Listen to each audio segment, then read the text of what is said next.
Okay, so Quillen Salkilld beat Mateusz Gamrot. Very surprising the way he was able to do it. I did not expect him to look this good. He submitted Mateusz Gamrot with a rear naked choke at the end of the first round, and I really didn't expect him to be able to pretty much dominate Mateusz Gamrot in the grappling department. He, I don't think he was able to defend all of the takedowns of Gamrot, but he was able to get into a position of control every time. He even got his own takedown on Gamrot, and Gamrot had a submission attempt. He actually tried a heel hook himself, but Quillen knew how to defend it, and he was dominant. He got into really good positions multiple times. He actually applied the rear naked choke, or had that position available to him like 3 times in the fight in total, and it was amazing. I mean, I really am incredibly impressed. I cannot imagine really a way that he could have looked much better, because if he had gotten a brutal KO instantly over Gamrot, which would be, I mean, that has probably like the most impact, the most aura, you would still be left with open questions regarding him. You would doubt his grappling moving forward, and you would have thought, well, if Gamrot didn't get KO'd, he might have been able to take him down and out-grapple him and submit him. We still don't know. But now, I mean, he looked great. He looked great in the grappling. Gamrot didn't look so good. I will say that. Gamrot looked kind of bad, I have to say, because there were multiple situations where he did not have a hand protecting his neck from Quillen, like applying the rear naked choke. He did not.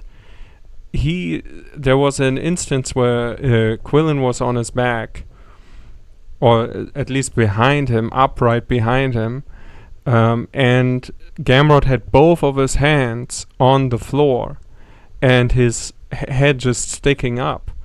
And I don't quite understand why that was necessary in that moment. I'm gonna give him the benefit of the doubt and say that maybe it was a balance thing, and he had to, use both of his arms to be in that. But he should have known, certainly, that in that position, Quillen is free to take his neck.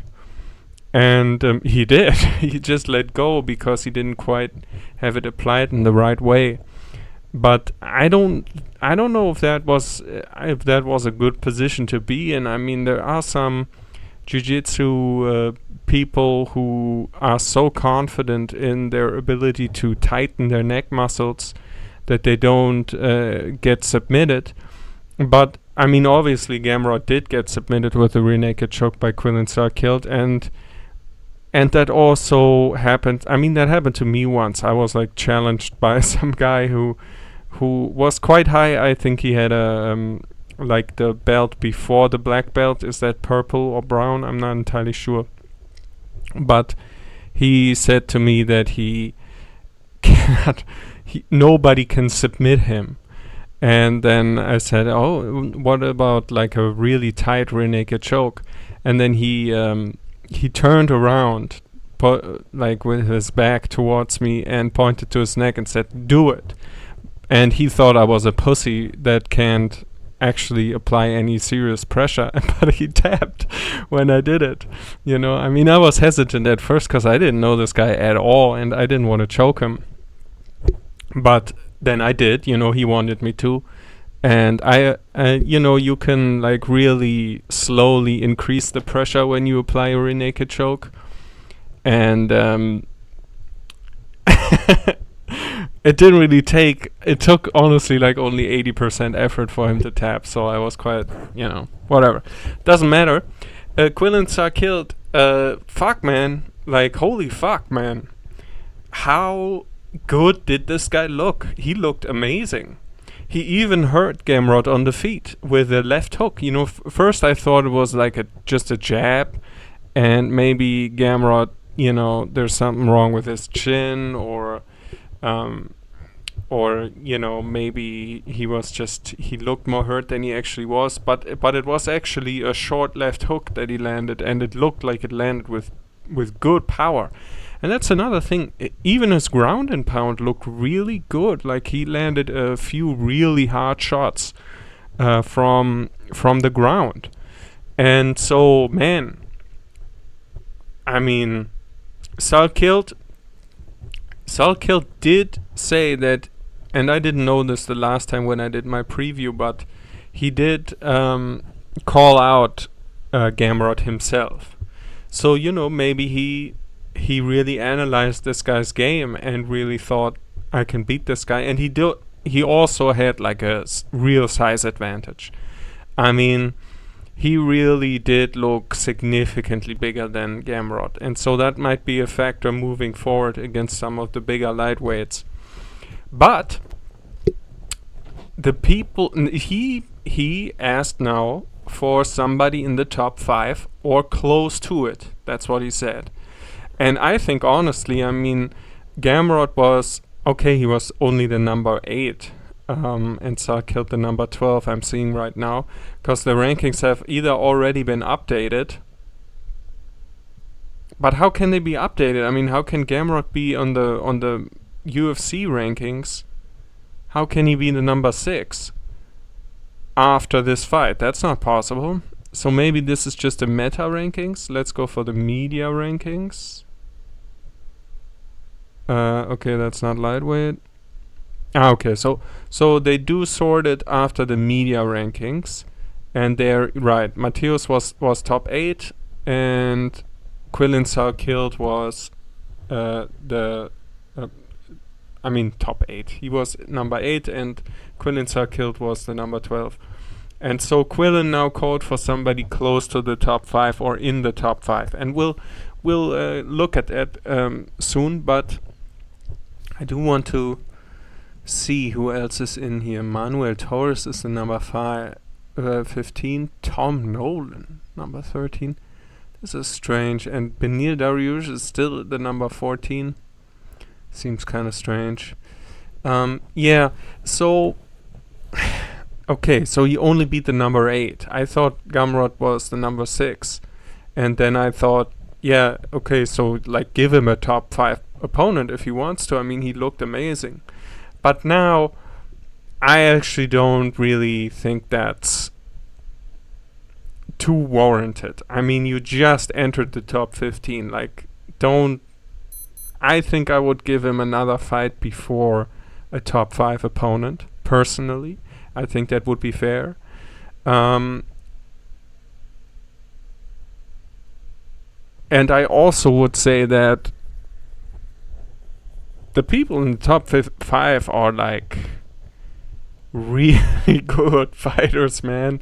So I don't know if anybody can pick Quillen Salkilld over Max Holloway or Paddy Pimblett or Charles Oliveira or Arman Tsarukyan or Ilya Topuria. Certainly not against Gaethje. I mean, I certainly wouldn't. We just don't know that much about Quillen. Even though he looked amazing here, he has not really proven to be consistently this. I mean, I guess he has, but like the level of competition, he just got a top 10 opponent, Mateusz Gamrot, and Gamrot is, I mean, he did get dropped in a lot of his fights. He did get hurt, and he was beaten before, and he was out-grappled before too by Benir Dariush. And so, this, as great as Quillen looked, we also have to, take into consideration that Mateusz Gamrot might not be that great of a grappler after all, you know. So let's see who would be a great next opponent for Quinlan Salkilld. He wants top 5, right? So I don't know exactly what is going on with the bookings. I assume Max Holloway is free. I think Paddy is. I think they're all free, right? I mean, Ahmad Sarukian is fighting soon. I know that. But all of the other ones, are they not? Who is Sarukian fighting? Let's see. Ahmad Sarukian.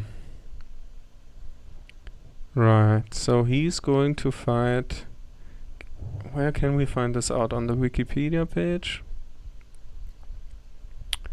Grappling, personal life, mixed martial arts. Dan Hooker.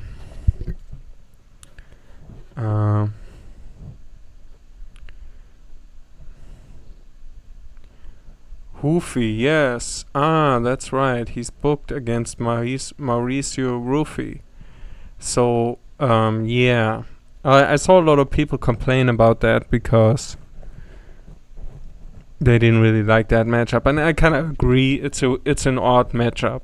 It kind of comes out of nowhere. There's no real history between those two, so it feels like a bit of a waste. But okay, so that's happening. Arman is fighting Rufi. I mean, Quillen against Max Holloway would be super interesting. Because Max Holloway, I mean, he is kind of getting older, and Quillen is super powerful, so he might be able to knock Max Holloway out. But other than that, I mean, you still have to favor Max Holloway, just stylistically with the cardio and all of that. And you know, he does have like an iron chin historically. Yeah, Charles Oliveira. You have to favor Charles Oliveira against Quinlan Salkilld. You have to favor Ilya Topuria also. And probably even Paddy, you know. Probably even Paddy. Then we have Benoit Saint-Denis at the number 6. I think that would be like a reasonable matchup in terms of like their level of, like, my assumption of the kind of level, because I don't think Benoit Saint-Denis is very good, to be completely honest. I mean, I think he's good, right? But he's not that good. I think he's overhyped, and so that would be possible. But it's kind of boring, you know. Can we not find somebody who's like really interesting for Quinlan Salkilld? It's a bit unfortunate, you know, that this meme this meme of like the minority slayer is going to go away now, or at least be on pause, because everybody in the top 15 is white. Is that true? Wait a minute. Like, I mean, they kind of are though. They're. I don't know who is Tom Nolan. Who the fuck is Tom Nolan? This guy is the number 13 in light heavyweight? Like, who? Because he beat... What? Man, he didn't really have to do a lot to get that position, dude. Like, this is Fares Siam. Okay. Yeah, I mean, I guess. Okay, but he's clearly also super white. So the only people that are like... I mean, he could fight somebody like... He could fight like a Brazilian. He could fight Benil Dariush, who's I think from Iran. Or like a Hispanic origin. There's people there. Benoit Saint Denis is French. Doesn't really count. Polish, British, Hawaiian. Charles is Brazilian. Arman is from Georgia, as far as I know. No, wait. Ilias. Are they both from Georgia? Wait a minute. Is Arman... Is he Georgian? Or is that a different country that he's from? Armenian. Oh yeah, of course. He's Armenian. Was born into an Armenian family living in a small town in Georgia. Near the Armenian border. Okay. Yeah, I mean, that's... Right, I mean, it is the same thing, but it's not the same thing. It's really not the same thing also. Yeah, like when you look at it on the map, you think, yeah, okay, it's the same thing. And maybe like genetically, it's like the same gene pool, more or less. But, culturally, it's not the same thing. Like Armenia is it's a very unique place, historically, so... Okay, well, who gives a fuck? I guess you give him Benoit Saint Denis. I'd rather see something else. I'd actually rather see like Max Holloway, or maybe even Paddy. It would be a really cool build up with Paddy, right? Because there would be a lot of trash talking. I think that Quillen's good at that, or at least he seems like a good sport. He seems like a cool guy. You could also have him fight Dan Hooker, even though that would be a step down. And with the way he looked, I don't know. I mean, he certainly doesn't have to take that fight. Yeah. So, BSD, Paddy, or Holloway is who I would say. Or Oliveira. I don't know if Oliveira's booked though. I think Oliveira might have a fight coming up. I'm not sure. Yeah, okay. I mean, he looked great. So, let's just talk about the rest of the card. Mateus, I mean, didn't look so good. I don't really care what he does next. I mean, he's not that consistently entertaining anyway, so I don't really care that much who they give him. Or who they give him. Okay, so that's the main event. Then we had the old guys. Diego Ferreira winning at like 42 years old, 41 and 6 months, beating a 37-year-old, going on to 38. Great fight, entertaining fight. Billy really took a lot of hard shots. And so did Diego, but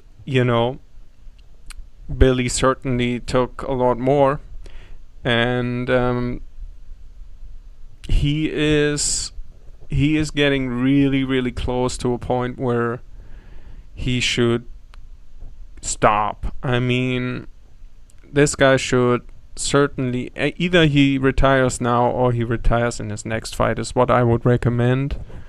Because he's taken a lot of damage. And speaking of damage, Darren Elkins, as predicted, loses. He lost even quicker, and depending on how you view things, even more embarrassingly than I expected. But he didn't bleed, at least not in the cage. He did wipe his nose after when he was walking out a lot, and it does look like he actually started to bleed out of his nose. And so I'm only saying that because in my preview for this card I had this huge rant against Darren Elkins even being booked, because I think that he's so over. He's so done. He's just so done that it's gonna be sad. That's what I said. And I was actually recommending for the UFC to cancel the fight and cut him before it happens. because it's not gonna be good. And then I got a bit concerned that they might have actually gotten this Del Val guy to throw this fight intentionally. Because I've had that suspicion with some of the fights that have taken place. Cub Swanson against Nate Landwehr, that's a really odd fight. If you watch that back, so we know that fights are being thrown, right? We know this because the UFC has like blocked fighters, suspended fighters where the betting odds are like really strange. The movements are really strange right before the fights, and they think it's suspicious because somebody might lose a fight on purpose, but people that he knows will place a huge bet on him losing, and right before the fight, right, and then he loses on purpose, and then everybody's rich that he knows, right? So that's the thing, and the UFC knows that's going on sometimes, and they're watching the odds. But I think that the UFC is also asking people to lose if they can. I don't think they say like, hey man, we want you to like get embarrassed and like lose brutally, get knocked out or anything like this. But I think that what the UFC does do sometimes is they have like a bit of a indirect, subtle hinting at like a result that they would like, and maybe like, oh, we would really appreciate if you kind of make Cub Swanson look good, for his last fight and this kind of stuff, right? And there's a little bit of a hint, an implication. That's what I think is going on. I think there's a guy in the UFC whose job it is, maybe among other things, to come up to fighters sometimes and say, hey man, like, we really like this guy and we really want to give him like a good last impression, because he's a beloved fighter, and we don't really want the UFC to have the reputation that everybody is going to get brutally crushed at the end of their careers. We want some feel-good stories, especially on this card, and so we would appreciate it if you also consider that, and maybe if there is an opportunity, make Cub Swanson look good, and I think what they would also say is, we don't want you to lose, we don't want this fight to be fixed or anything. We want you to finish him if the finish is there and this kind of stuff. But like, please be a little bit, I think that they just sort of imply the outcome that they would like, and the implication in that is, if you throw this fight, we're gonna pay you, like we're gonna give you money for this, of course secretly, or like we're really gonna treat you well in the future. But like I think Nate Landwehr threw the fight against Cub Swanson. If you watch that back, he doesn't actually throw anything, right? Cub Swanson is starting to tee off on this dude, and Nate Landwehr doesn't do anything, right? And he just gets finished. He throws, I think he throws back a few times, but he throws like to the body, really like not any kind of effective shots. And this happens sometimes. Well, anyway, I digress. So, I was expecting this guy to lose by submission so that Darren Elkis could have a feel-good end of his career, but I guess they didn't. They either weren't able to convince Del Val, or they didn't care to, and so Darren Elkins got brutally knocked out instantly, and like completely fucking embarrassingly. But I think it's it's probably a good thing that he got humbled there again, because he seems like a guy who really held on to this for way too long. And so maybe a big statement from like the universe that you can't do this anymore, you're going to die in this cage, you're not, you're fucked, man, you can't do this, you suck, that the universe is telling him this. That's probably a good thing, right? Because for Darren Elkins, because Darren Elkins, he's already slurring his speech. He looks super fucked up. He bleeds in every one of his fights because of the crazy scar tissue. The only reason he didn't bleed in this one is because he immediately got KO'd. I mean, even if there were like 2 or 3 more combinations landed on him, he would have bled. Okay, well, anyway, so Darren Elkins retired. Of course, I feel bad. It's sad. I hope that he's okay, and I hope that his wife truly loves him, and his children truly respect him, and that he has friends and all of that, and that he has hobbies, and that he's talented maybe at something else. And that he doesn't have any kind of drug issues, alcohol or smoking or whatever. I really hope that he is going to be okay. I don't have anything against Darren Elkins as a human. I just think that he sucks as a fighter. And I mean, there's just no other way to put it. I mean, you've performed so horrendously badly. You looked so bad in all of your last fights. Even in the wins, Darren Elkins looks bad. So it's good that you have to stop now. It's really a good thing. Because this is going to happen again. There is no doubt about it. How many times does the universe have to tell you that? Right? Okay. So, I'm happy that he's gone now. Honestly. Because I'm actually... When Darren Elkins is on a card, I always think this is just going to be sad. And then I'm really bummed out. And I'm actually bummed out because it's not nice to watch another person like be completely fair and like completely get like brutalized, because it's not just I mean, I don't know anything about Darren Elkins, so this is too mean if I go into it. It was an entertaining career, I'll say that. It was an entertaining career. I respect him for fighting. I respect everybody who takes that risk to make it in life.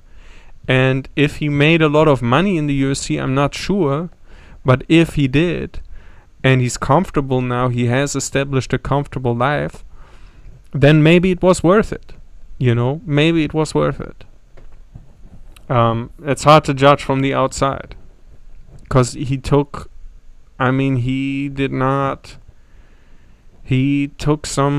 made a big sacrifice, right? He gave a lot of his health to do this. So that's for him and his family to decide if it was worth it at the end of it. I just think that he could have, retired like maybe 5 fights early, or maybe 10 fights early. Okay, so then this black lady, Alexia Tainara, beat Amanda Lemos. I kind of watched it a little bit, but not really, and I don't think it's very... I don't think there was really that much to take away from it. I don't give a fuck. Then we had Ty Miller, Lex Friedman's brother. He knocked out Billy Ray Goff, and this was a great performance by Ty Miller. Billy Ray Goff I think early on it looked like he had the right idea. He was super like light on his feet, darting in, closing the distance like a lot, and then swinging with quick punches. And I thought, well, this is kind of how you have to do it against this guy with a huge reach advantage and height advantage. You have to close the distance, right, where his reach doesn't matter anymore because you're so close to him. And then you probably should swing for his chin as quickly and as powerfully and as much as you can. And if that doesn't work, you should, be in the clinch and fight in the clinch. And if that doesn't work, you should try to grapple this guy.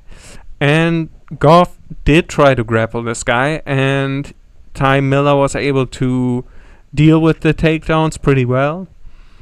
And when that became clear, and Billy Ray Goff started to get a little bit tired and a little bit intimidated by the constant strikes that would land from Ty Miller, that's when the fight was over. It was very clear because there was nothing you could have done. If you cannot close the distance consistently and fight with this guy in the close distance, right? Because he stopped doing that, and I thought it was a combination of being scared, being super intimidated, big part of it, and then when he also started to get a little bit tired, and then he didn't want to dart in and explode forward anymore. And at that point, it was very clear that he was going to get brutally beaten up by Ty Miller, because there was nothing for him. No takedown was possible. It didn't look like it. He was getting exhausted. He was intimidated. He had a huge reach disadvantage, and Ty Miller was comfortable as fuck, right? Because he could just stick out his hand, smash this guy into the jaw, while Billy Ray Goff couldn't even fucking touch him. And you saw it multiple times. Goff completely extended his hands, trying to frame this guy off, and he had his arm fully extended, and it barely touched the chin of Ty Miller sometimes, right? Like he was trying to hold him away, and in that same range, the distance wouldn't change. Ty Miller would hit him with like 2 or 3 punches, clean, like with power, from that same distance because of the huge reach advantage. You can see his reach advantage is 13 centimeters. This is like 13 centimeters is like a reasonably sized fist that he had in reach.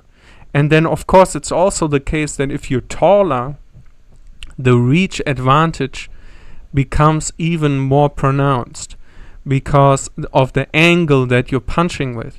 You're punching straight.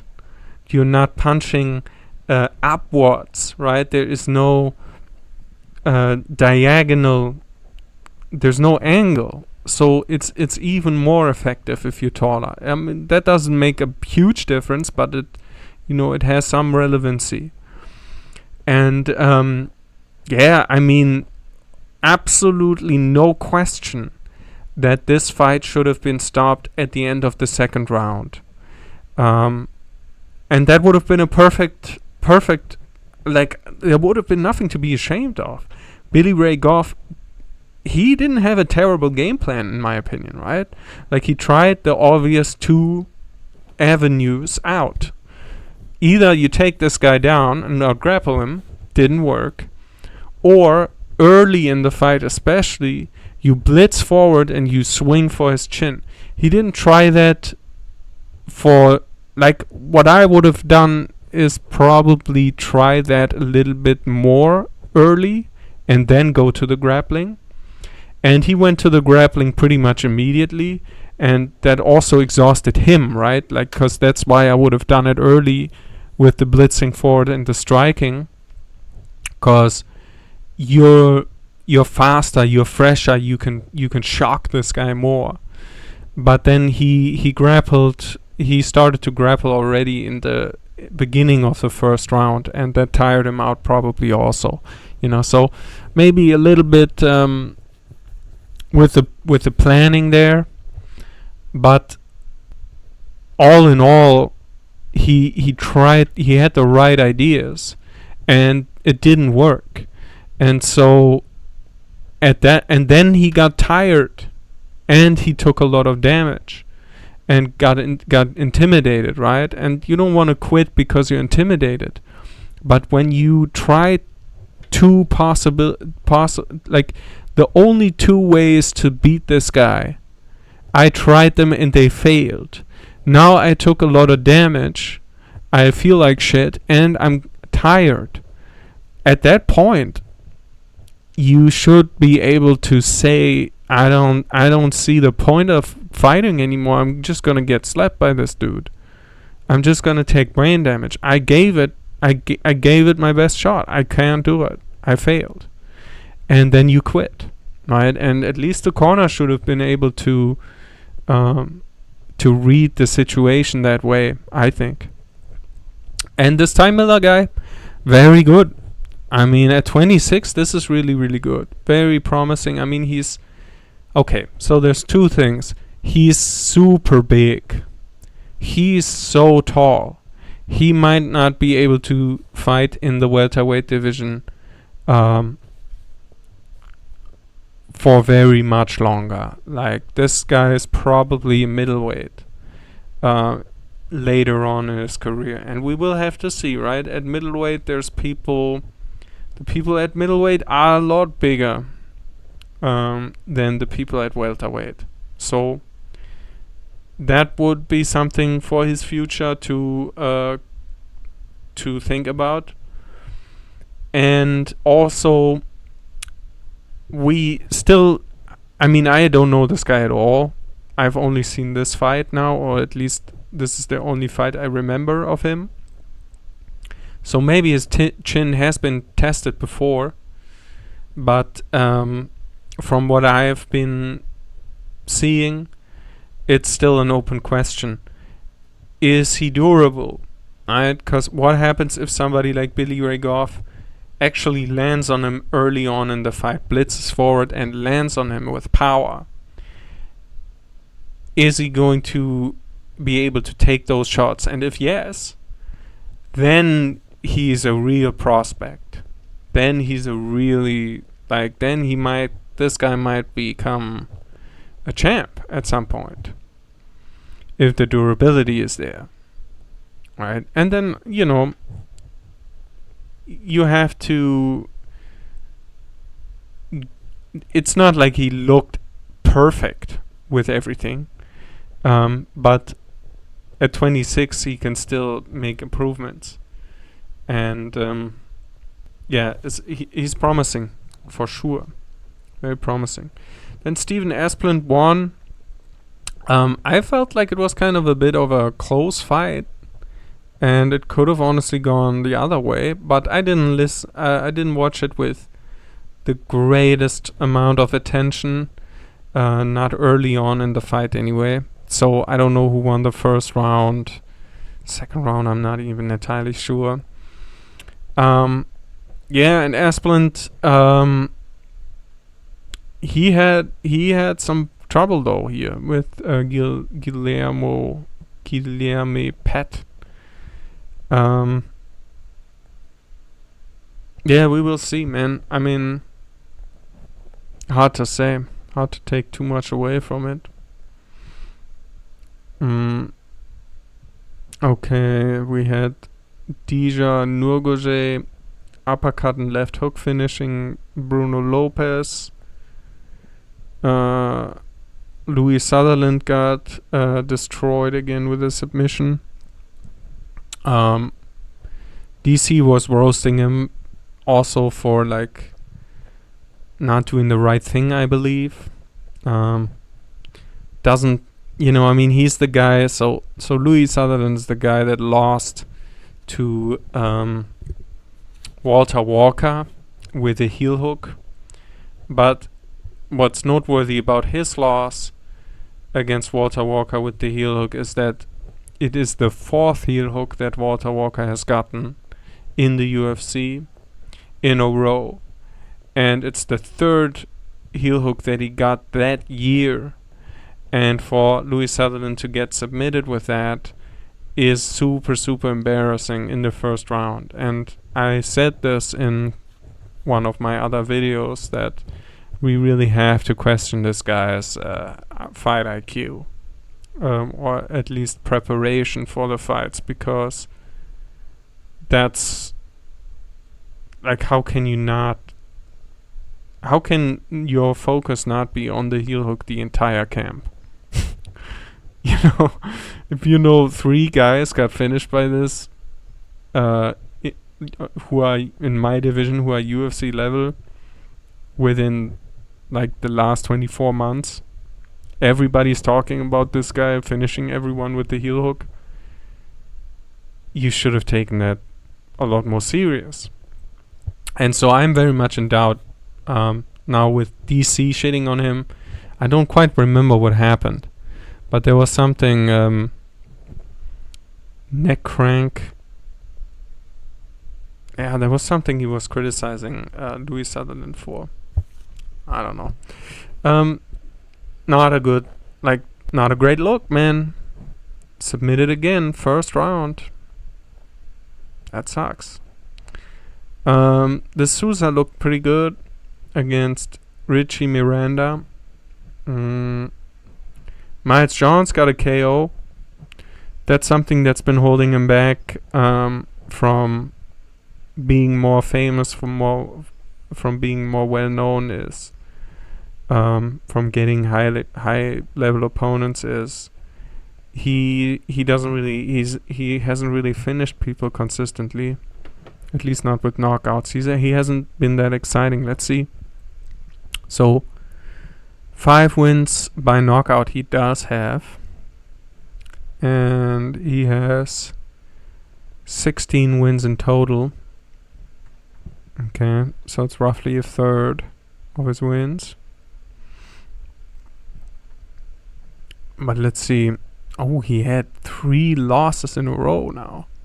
Yeah, okay, no wonder he hasn't been talked about much. And then he had 2 decision victories before that. No contest. Not entirely sure what happened there. Is there more about it? No. Then he had another decision. Then he lost with submission.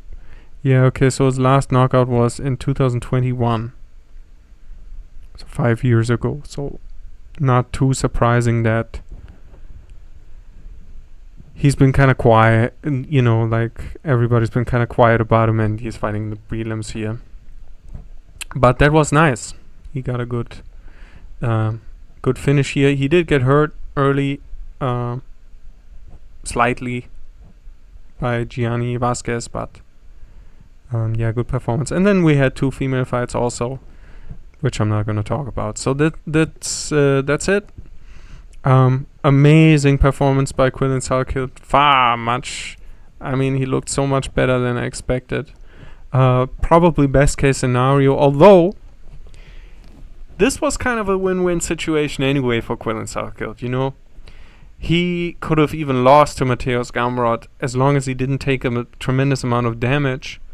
That wouldn't have really taken away from his aura, taken away from his potential. You know, at his age, he could easily take Mateusz Gamrot or grapples him for 5 rounds loss. And nobody would hold it against him moving forward. And we will see, maybe this would have been better for him. You know, that's still a possibility. It's still possible that this guy is, what is the saying? Biting off more than he can chew. Now, going towards the top 5 as he wants. Because the people in the top 5 and slightly outside, they are dangerous. They can really fuck you up. If he fights Paddy, probably has an advantage on the feet. I'm not entirely sure, but he seems like he's more dangerous. BSD, I think he should be able to beat BSD on the feet.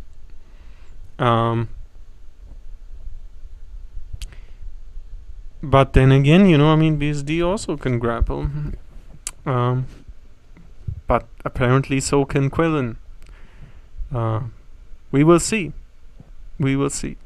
But I think that it could have been